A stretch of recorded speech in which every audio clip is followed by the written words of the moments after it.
Eris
is in the window.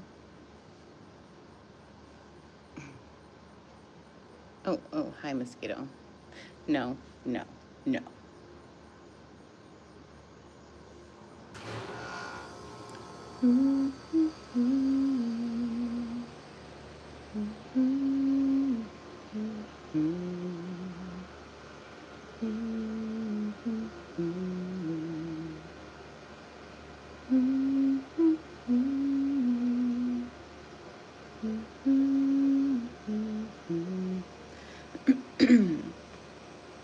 Hi, I'm here a little bit earlier than I scheduled, so I had to reschedule it. Pardon me, because I got done with everything. I had to make dinner, clean up dinner, all that jazz. How are you? How have your last few hours been? Well, I guess not few. It's been a little bit, right? I don't know why my nose is like that. Anyway, moving on. Get out of my head. Have you had a beautiful day? Gotta wiggle everything off.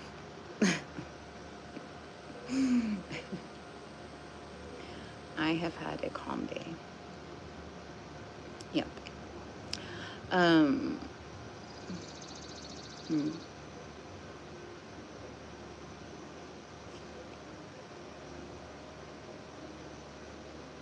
My son will be starting school soon.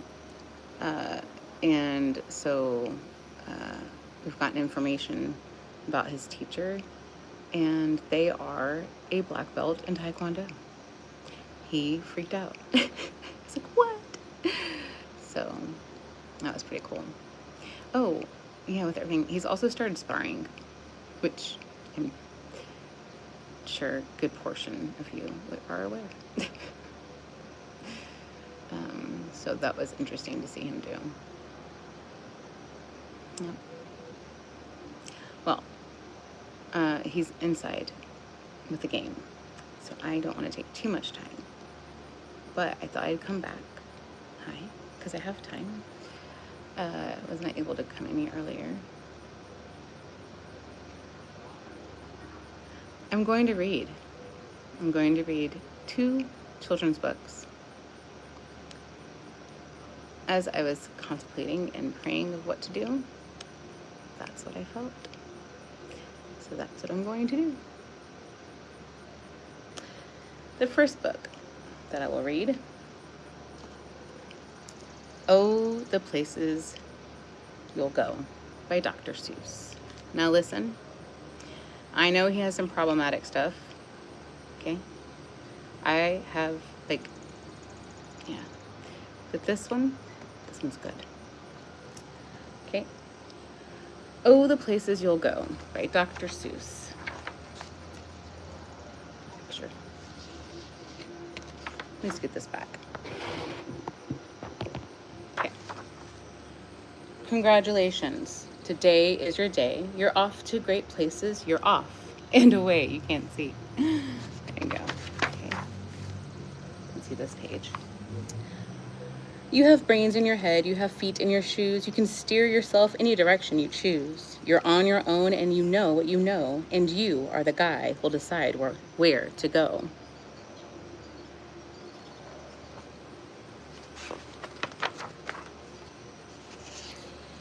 You'll look up and down streets, look them over with care. About some, you will say, I don't choose to go there. With your head full of brains and your shoes full of feet, you're too smart to go down any not so good street. And you may not find any you'll want to go down. In that case, of course, you'll head straight out of town.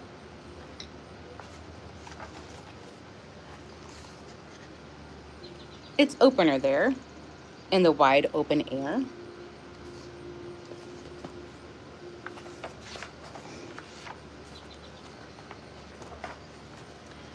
Out there, things can happen and frequently do to people as brainy and footsy as you. And when things start to happen, don't worry, don't stew. Just go right along, they'll start happening too. Oh, the places you'll go.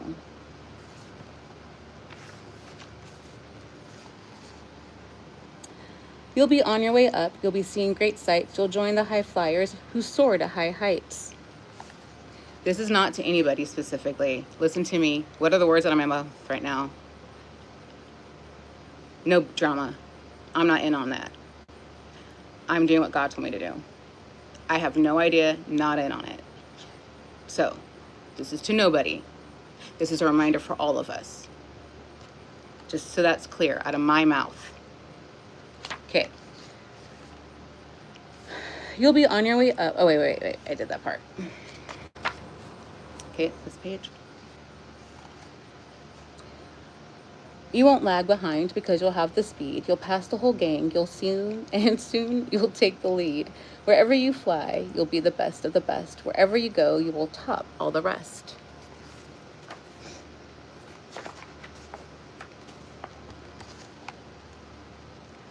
Except when you don't, because sometimes you won't. I'm sorry to say, but sadly it's true that bang-ups and hang-ups can happen to you. You can get all hung up in a prickly perch and your gang will fly on. You'll be left in a lurch.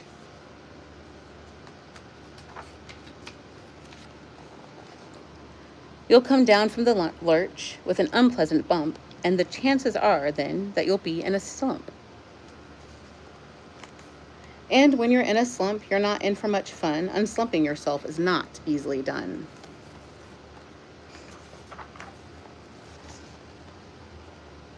You will come to a place where the streets are not marked. Some windows are lighted, but mostly they're dark. A place you could sprain both your elbow and chin. Do you dare to stay out? Do you dare to go in? How much can you lose? How much can you win? And if you go in, should you turn left or right and 3/4, or maybe not quite, or go around back and sneak in from behind? Simple it's not, I'm afraid you will find, for a mind maker upper to make up his mind.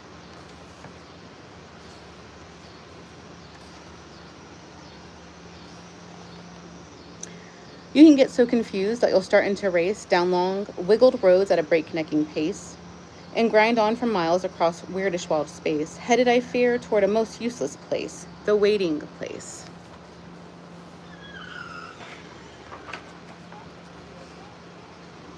For people just waiting for a train to go, or a bus to come, or a plane to go, or the mail to come, or the rain to go, or the phone to ring, or the snow to snow, or waiting around for a yes or no, or waiting for their hair to grow. Everyone is just waiting. Waiting for the fish to bite, or waiting for when to fly a kite, or waiting around for Friday night, or waiting perhaps for the Uncle Jake, Uncle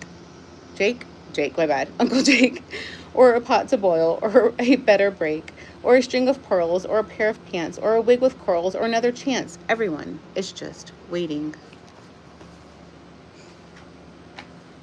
No, that's not for you.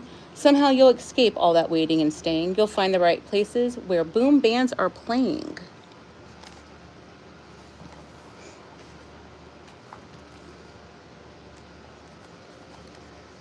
With banner flip-flapping, once more you'll ride high, ready for anything under the sky, ready because you're that kind of a guy.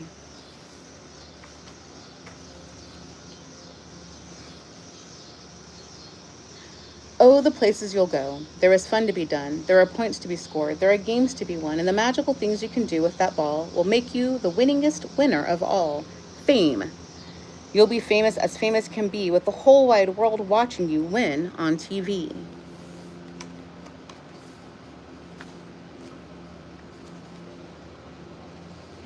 Except when they don't, because sometimes they won't. I'm afraid that sometimes you'll play lonely games too, games you can't win because you'll play against you.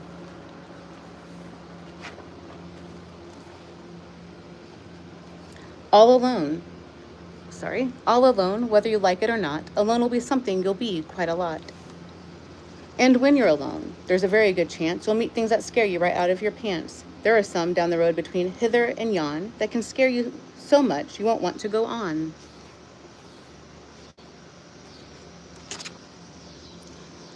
But on you will go, though the weather be foul. On you will go, though your enemies prowl. On you will go, though the hacking cracks howl. Onward up many a frightening creek, though your arms may get sore and your sneakers may leak.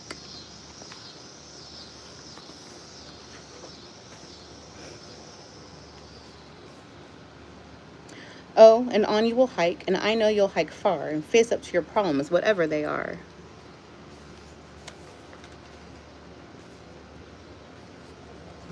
Sorry. You'll get mixed up, of course, as you already know. You'll get mixed up with many strange birds as you go. So be sure when you step. Step with care and great tact, and remember that life's a great balancing act. Just never forget to be dexterous and deft, and never mix up your right foot with your left.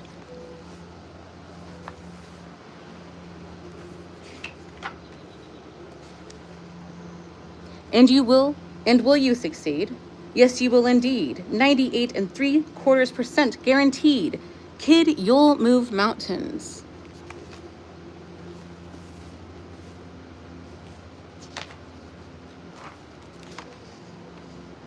So, be your name Buxbaum or Bixby or Bray or Mordecai Ally Van Allen O'Shea. You're off to great places. Today is your day. Your mountain is waiting, so get on your way. That one. Next book.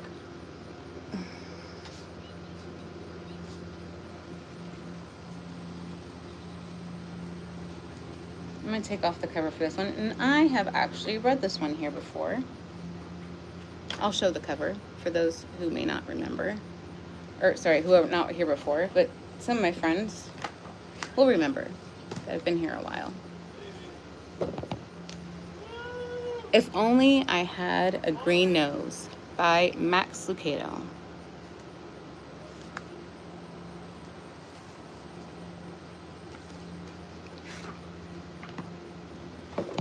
Ay, Dios mío. And I apologize if this is not what you came for or did not want. You don't have to be here.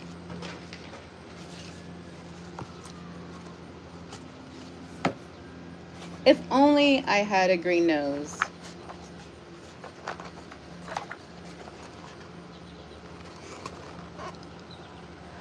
Lucia and Punchinello looked out the window of Eli's workshop. Like other Wemmicks, they were wooden people.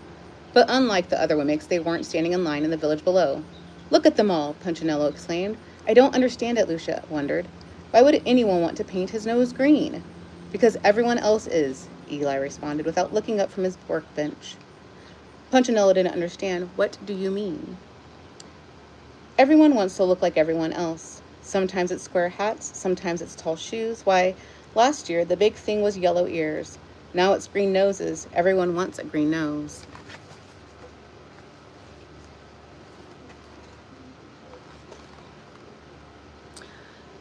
Does a green nose make you smarter? Punchinello asked. No. Does a green nose make them stronger? No. Does it make them faster? No. Then what does a green nose make them? Eli looked up and smiled. Greener. But his smile left as he looked out the window at the long line of Wemmicks. They think they'll be happier if they look like everyone else.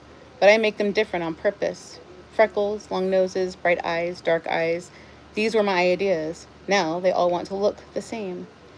Not me, said Lucia. I'm happy just the way you made me. Me too, agreed Punchinello. I don't need a green nose to feel special. Then he paused and looked at the village. But I would like to see how a green nose looks up close. Want to go?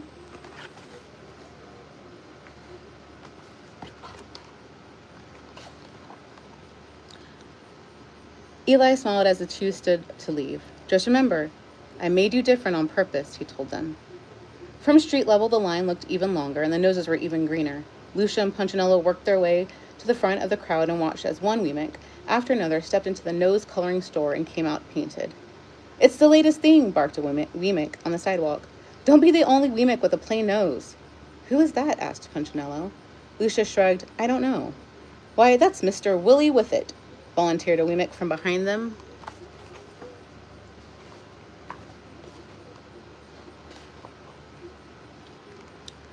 Does he run the nose painting store? Asked Punchinello.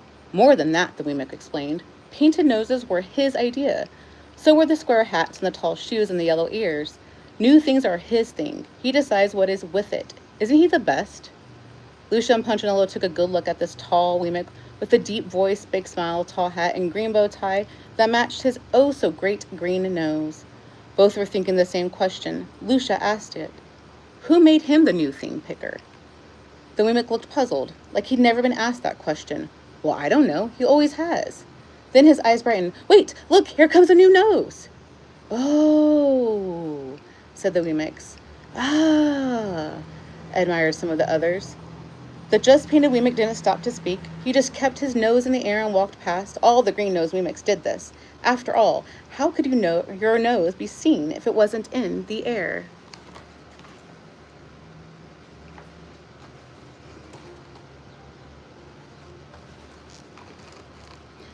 Walking around high-nosed, however, was risky. Wemmicks walked into walls, doors, even each other. Lucia and Punchinello had to be very careful. One Wemmick took up the whole street. Step back, he announced. It was the mayor. Make way, every Wemmick. My wife is coming in for a touch-up. With one hand, he waved back the citizens. With the other, he guided her through the crowd. Horrible, horrible, just horrible, she cried, covering her nose with both hands. I chipped some paint when I bumped into a tree. Now the real me is showing. Horrible, just horrible. As the crowd passed, Lucia shook her head. Such a fuss over a green nose. Yeah, agreed Punchinello. You'll never catch me in the nose-coloring store.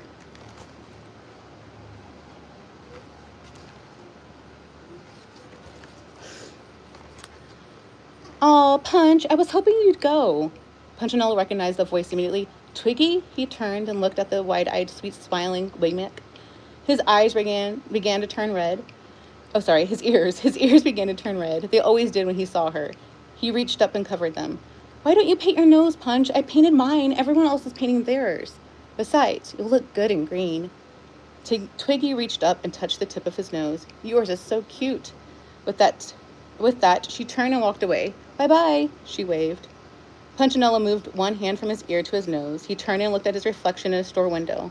Lucia had to grab his hand to get his attention. Come on, Punchinello, let's go. As he walked past the store, he noticed Willie Whiffet examining his nose in a handheld mirror. Later, at home, he did the same. I never noticed before, but my nose sure looks pale.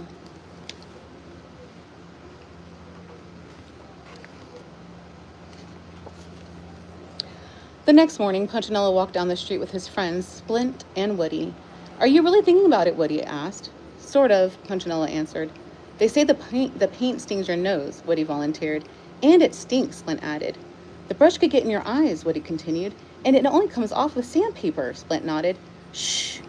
Punchinello put a finger to his lips and pointed at a large crowd of green-nosed Wemmicks standing in the square. Something's going on.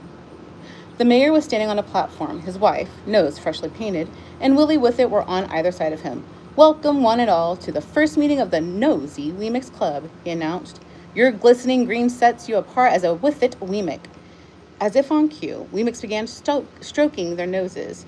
You are classy. You are keen. You are awesome. You are green.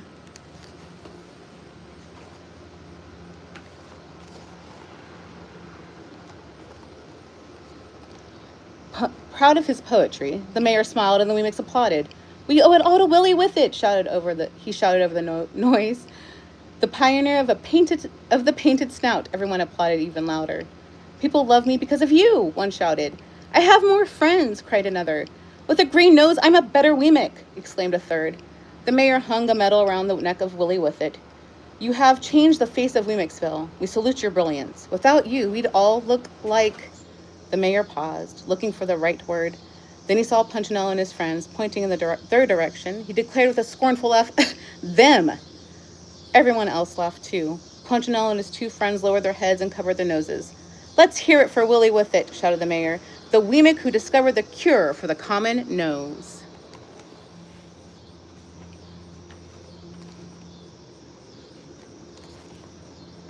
As the townspeople shouted and applauded, Woody, Splint, and Punchinello quickly turned and walked away. They didn't stop until they stood in front of the nose-coloring shop. Within a matter of minutes, all three were painted and walking down Weemick Lane. Hey, Punchinello, asked Splint, pushing his nose upward. Am I doing it right? Punchinello didn't look. I can't see you, Splint. If I turn, my nose won't be in the air. Phew, this is tough work, Woody added. Not only do you have to get painted, but you have to walk weird. Yeah, but doesn't it feel great to be with it? Punchinello asked. And for a few days it did. They hung out with other green noses and made weekly visits to the nose-a-curist for a nose polish. They bought nose gloves for cold days and nose brellas for rainy ones. All three read Willie Withet's new book, Win or Buy a Nose. Most of all, they enjoyed looking down their noses at the unpainted Weemicks.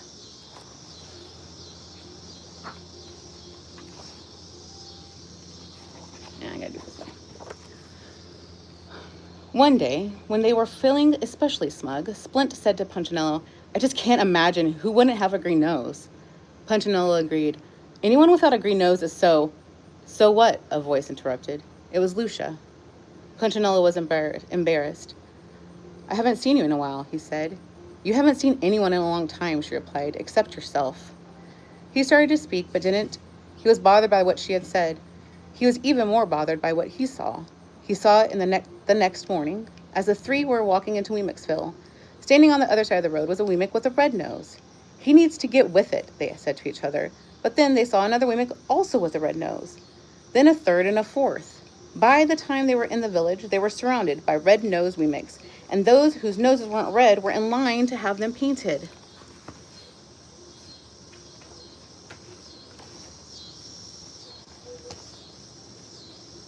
Step right up, shouted Willie with it from the steps of his store. Green noses are out and red noses are in. But we just got our nose painted green, they told him. No problem, he replied. Our red will cover the green. Step right up and get in style. The three friends looked at each other sadly. We thought we were in style, Woody moaned. What could they do but stand in line and have their noses painted red? For a few days they fitted in, until one morning they saw a blue-nosed Weemick. Oh no, they said to each other, not again. So they changed the colors. But it was only a short time until blue noses were out and pink noses were in. Then pink was out and yellow was in. Then yellow was out and orange was in.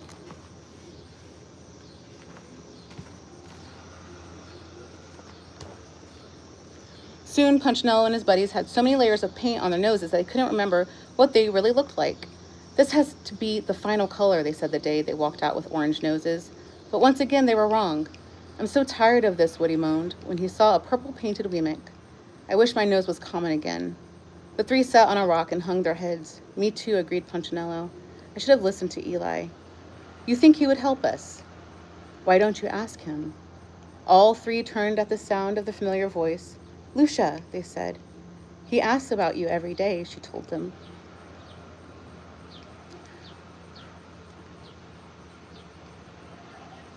Is he mad? Punchinello wondered. Sad, but not mad.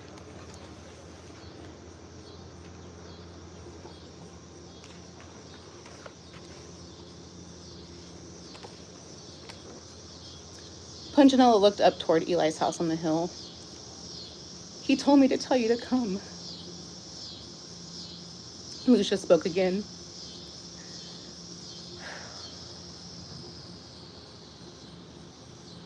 Could I take my friends? Of course. Would you go with me? Certainly. And so the four began the long walk up the hill to Eli's house. When they reached the top of the hill, Eli stepped out of the workshop and began walking toward them. He met them in the yard. One by one, he examined their noses. Been trying to fit in, eh? Punchinello nodded. Did you succeed? Not really. Every time you got close, someone changed the rules. That's the way it is. And my neck hurt from sticking my nose in the air, Woody added.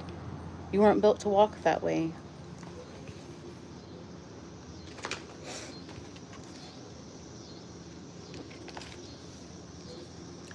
We just want to be ourselves again, Splint said. I'm glad to hear that. Can we? They asked.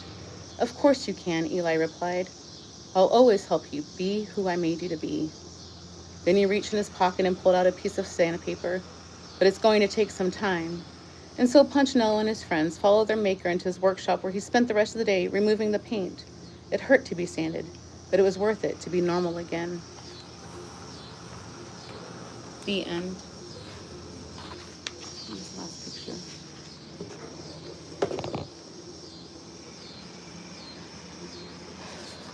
That book always gets me at the end.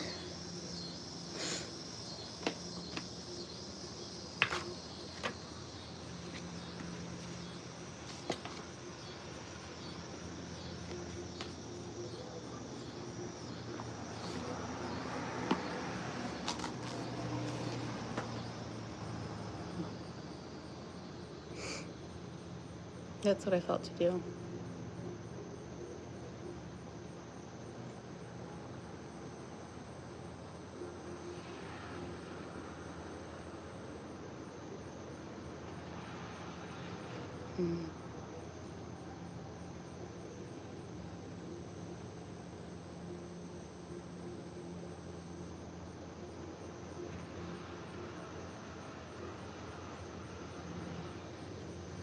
Can you guys hear all the noises? It's so noisy. It's nature still being loud.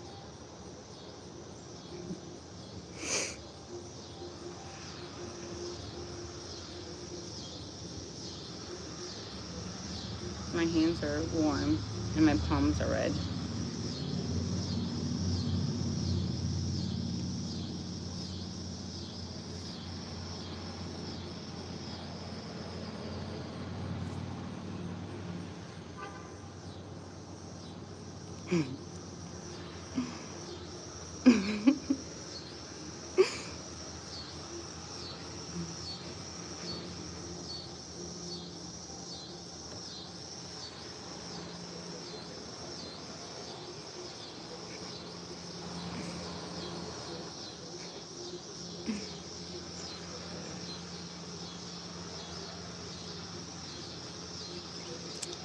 I don't have anything else. That was it. And I should get back inside, see how he's doing. Thanks for listening to me read. I appreciate it. I do.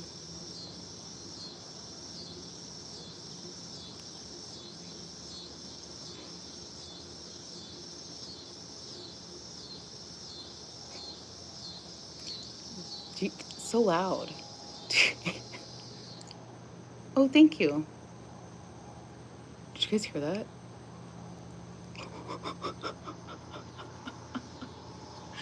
New ones.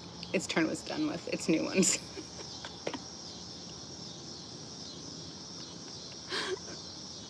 That's okay. It's not so close. That's too funny. That's hilarious. Anyway. I started back up.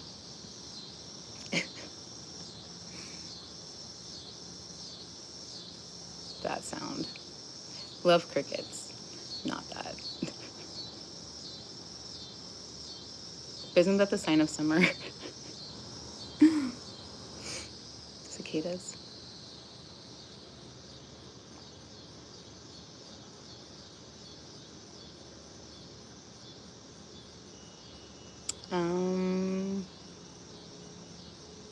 I'm thinking, okay, I'm gonna do this two times and then I do need to go in. Okay, I'm thinking of a number between 1 and 50. You can't tell me it, but you know, I'll let you know it. I'll try to send it to you.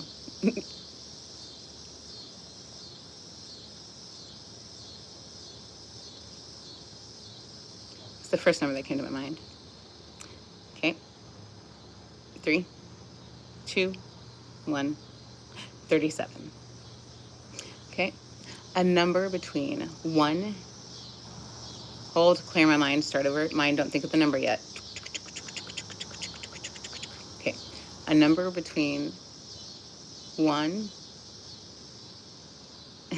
stop, brain, hold on.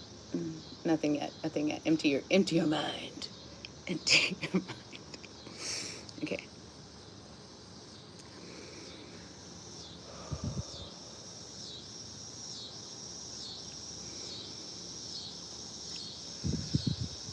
Number between 1 and 90.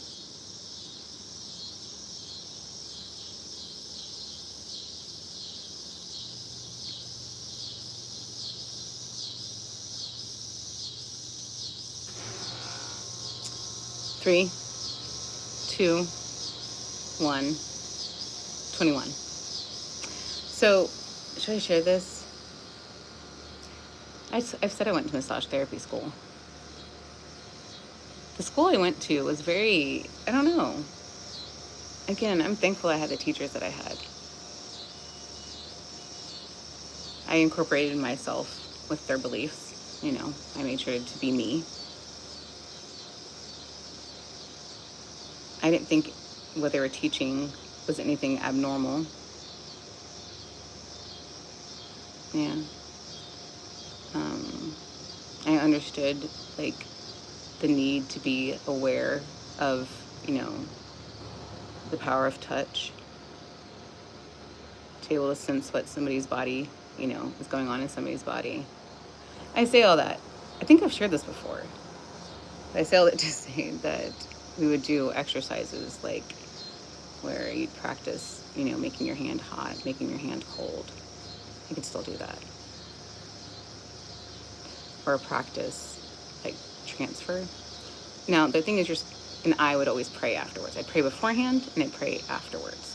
That's what I would do with massages as well. And be like, Lord, whatever might be going on inside me, don't let me pass it on to this person. Whatever might be going on inside of them, do not let them pass it on to me. I trust in that. Amen. That was my grounding thing. And then, like, afterwards, I had my own little thing of, like, washing it away.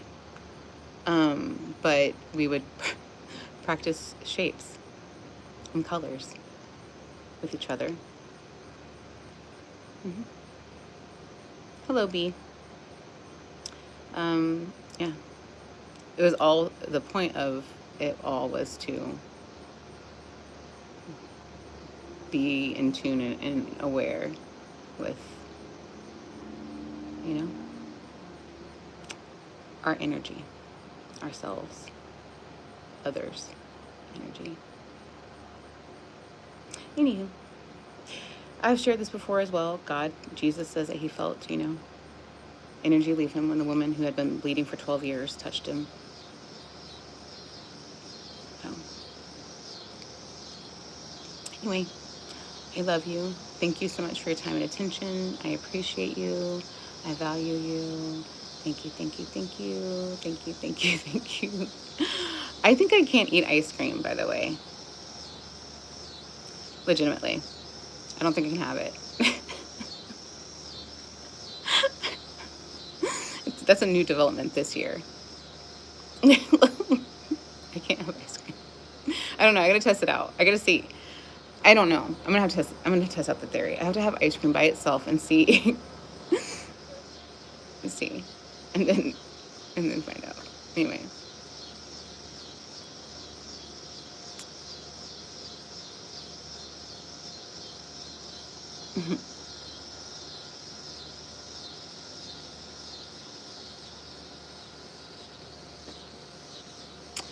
Love you.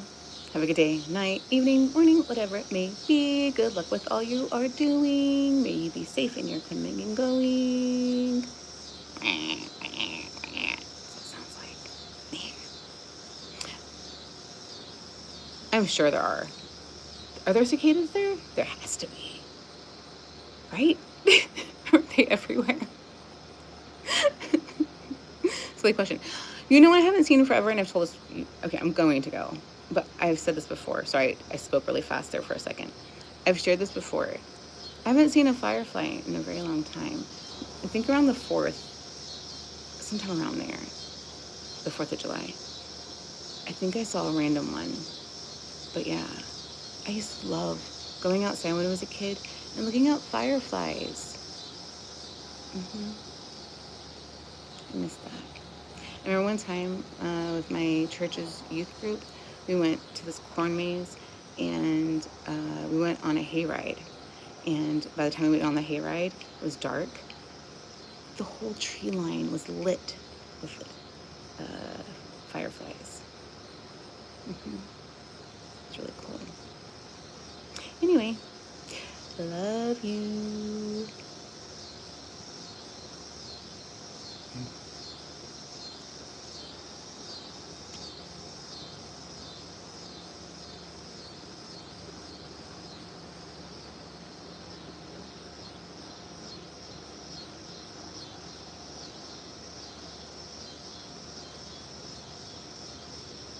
All right.